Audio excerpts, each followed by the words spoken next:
First of all, how do you feel? Feel amazing. Yeah. I'm in LA. It's beautiful, sunny. It's great. Love the weather. You know.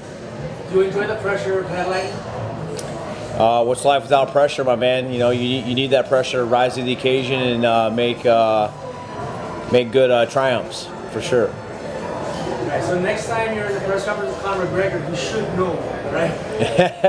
he knows. He already knows. He knows exactly what's up.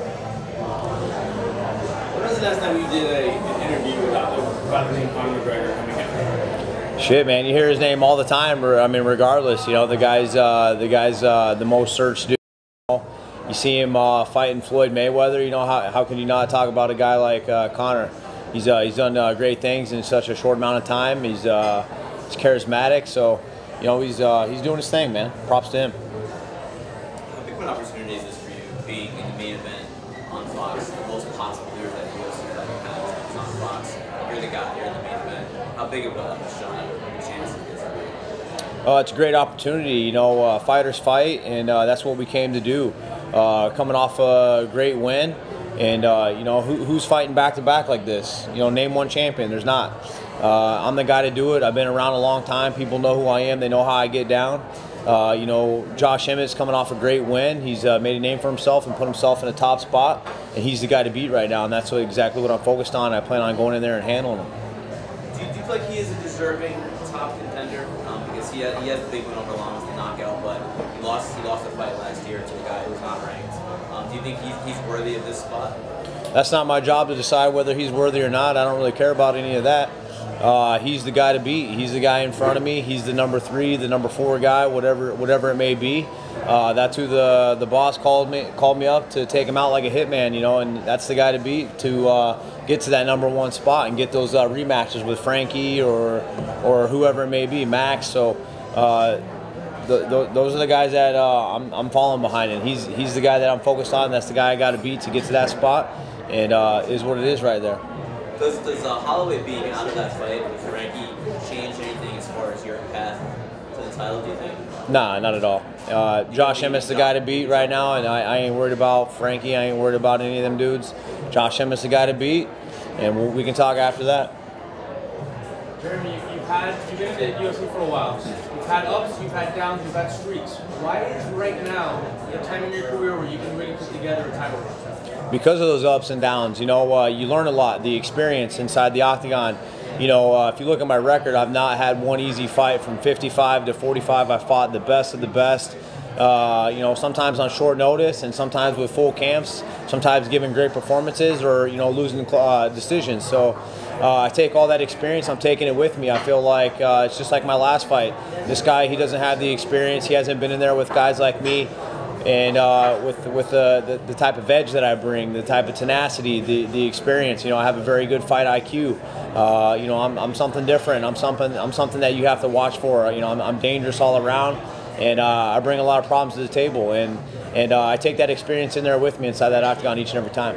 Because your style is such a war. You get into wars all the time. Have your coaches ever tried to maybe make you alter your style a little bit because you've been around for a while and you have been in so many wars? Yeah, I've been in wars, but if you look, I don't take a lot of damage, my man. You know, I'm usually inflicting the damage and putting them in on my highlight reel. So.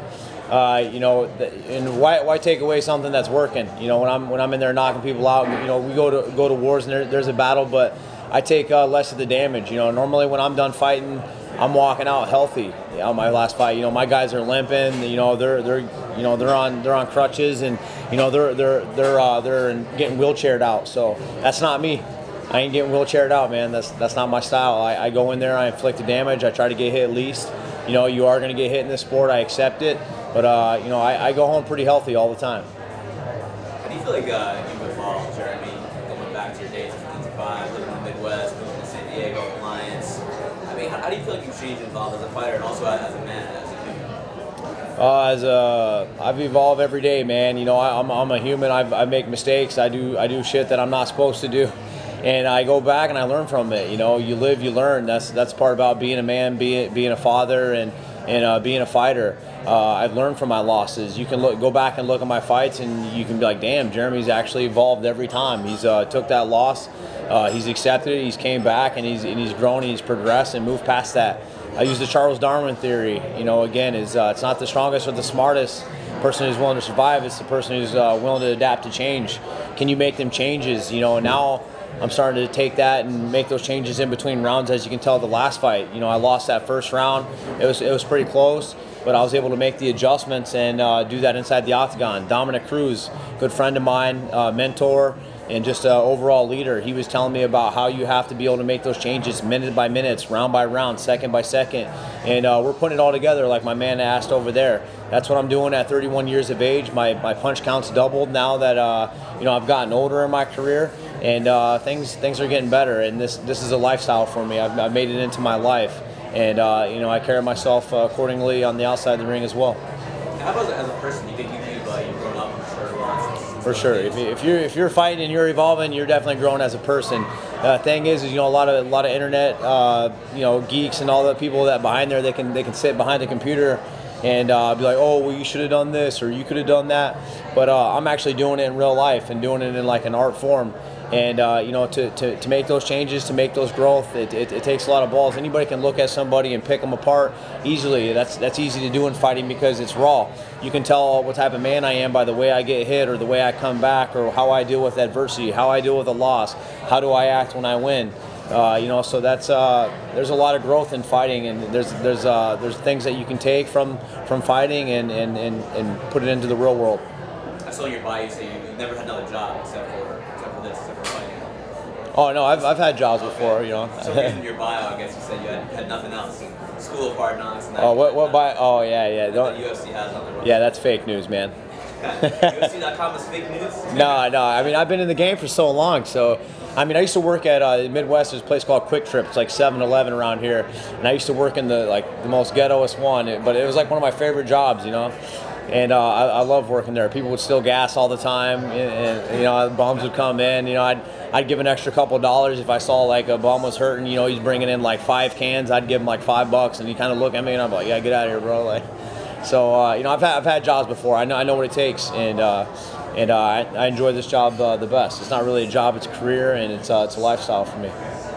Jeremy, after fights, sometimes I hear you say something in Spanish. Like, do you have a connection to Latino culture? Do you have any Latino heroes? Yeah, I'm quarter Mexican as well, and you know, my wife, she's full-blooded. You know, and our daughters are Mexican as well. So, yeah, and I love all the foods, love the culture. I love all types of cultures, man. I love the Laotian culture. I have a lot of friends that are Laos, Viet, you know, Thai Dom. So I love everybody. I'm a human being, man. So is everybody else, and I love all cultures and lots of diversities. Our show's Latin Nation, so it's kind of surprising when you see somebody who doesn't seem Latino, doesn't, you know, they wouldn't pick that up from you. As you become a fighter, have you also kind of connected with that Mexican part of you, because Mexicans have that tradition of being fighters who don't shy away from wars? Like, yeah, the Mexicans love me, man. The Latino culture loves me. They love the way I fight. I bite down my mouthpiece like Julio Cesar Chavez. You know, and if you see my dad, you definitely get it. My dad's way dark, brown-eyed. So is my mom. I got my light eyes from my abuelo, and it is what it is, man. I love the culture, like I said, and we get down. When was it that you actually went to San Diego? What year was that? How many years ago? I think I started going out there around like 2008, and I think I moved there in 2009. So yeah, I've been out there like 9 years, living out there in San Diego. Yeah. Could you see like I mean, was that a major pivot point for your career, like before that, and then being in San Diego at Alliance? For sure. I started off at Des Moines Mixed Martial Arts with an old veteran, Josh Emmett. He moved away to the Pat Miletich camp up in Davenport. I followed him up there, and then you know, they were kind of going under business, and they were you know, they're having troubles business-wise, and they're trying to keep the program running. And some of the top guys were moving out, going elsewhere. And at that point, you know, I took the step and coming out here training, or in San Diego, training with Hermes Franca. It was an opportunity. I switched management at the time that I had a manager from back home, and I was seeking to better myself and to find training. And one of my first stops was Alliance MMA.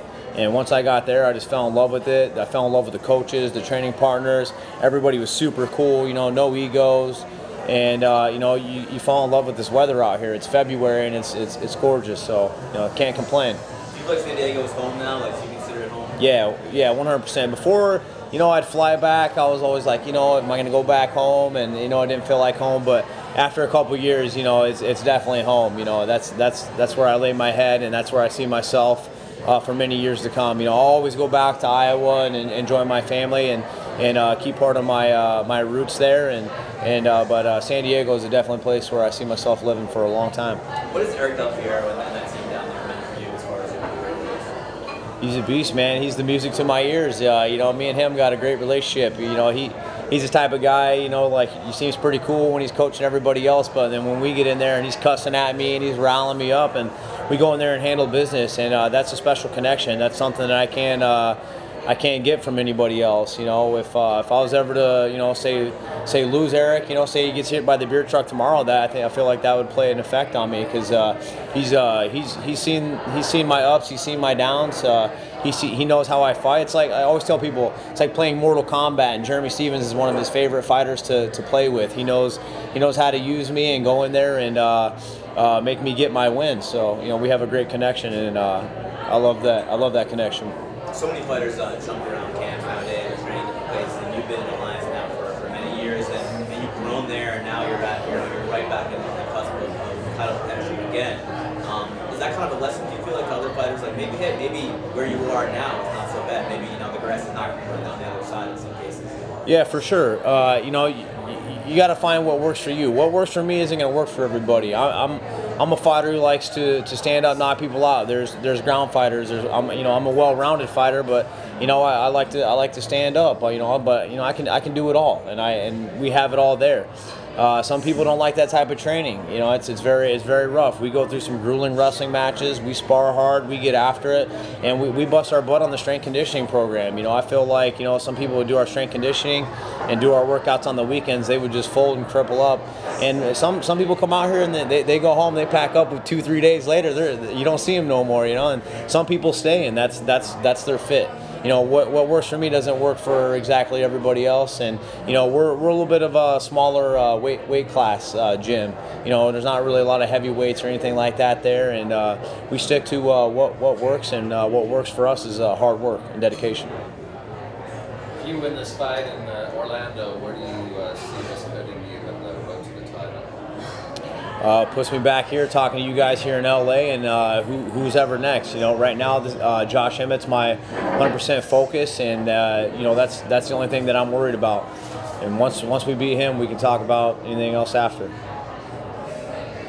you remember that crazy situation a few years ago? I think it was in 2012, the UFC on Fox Park, where you were gonna fight, and then they came in. Yeah, I don't want to talk about that. I wanted to ask you. Do you feel like that things have changed for you over the years, like since then? Like, do you feel like you're a different person than you were at that point? Yeah, for sure. One thing I can take away from that, and I'll just go ahead and throw it out there, is I got knocked out by Yves Edwards. I had a situation pop up. I took a fight on short notice, and it was the most chaotic time of my life. And it was the first time I ever really had to fight for money. And I wasn't in shape. I went in there and I got knocked out. And Yves Edwards, what better guy to get knocked out by? I've been a fan of that guy for a long time. I still have no shame in that. And when I came back, I was way better. Because before, the Jeremy Stephens of old would have just hunted you down and not moved his head and just kept eating your punches and still knocked you out anyway. After that, it changed my game up. I started moving my head. I started finding better techniques. I started wrestling my butt off. I really learned a lot from that. And that was a real pivotal point in my life, and in all aspects of my life. And that was a game changer for me. And I'm very blessed that it actually did happen, because I'm a whole nother man. I'm a whole nother animal, and I'm still here in the UFC years later, still putting it down and giving you guys the highlight knockouts. I think that was the only time you've ever been knocked out your entire career, right? Yes, sir. If I'm not mistaken. Yeah. Was that just a lot of turmoil going on in your life there? It's a combination of everything. Just I wasn't in shape for that fight. Yves Edwards was a great guy. He countered me with a beautiful right hook, and I was swinging so damn hard. I wanted to kill him. I had a lot to come back from. I put myself in a situation, and I definitely learned from it. So that changed my life, really. And I told Yves that to the day. That guy will still call me up and interview me, and I have no problem with that situation and interviewing. I love Yves. Me and him have hung out before. He's a great guy, And you know, I learned a lot from that, and I'm glad that that did happen, because you know, if I didn't, you know, if I was still the same guy, you know, in this sport, if you don't grow, you're gonna get picked apart here pretty quick. You know, there's a lot of young, hungry guys coming up and taking guys out. Look at Emmett, he just knocked out a guy. You know, that can happen to anybody. But I learned from that loss, and I came back better, and you know, good luck doing that again to me. How long do you see yourself fighting? In a year still?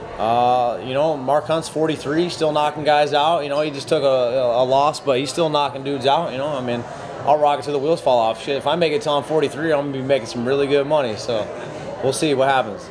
Speaking of money, you were on earlier today, and you said that there is no bigger money fight than Floyd Mayweather.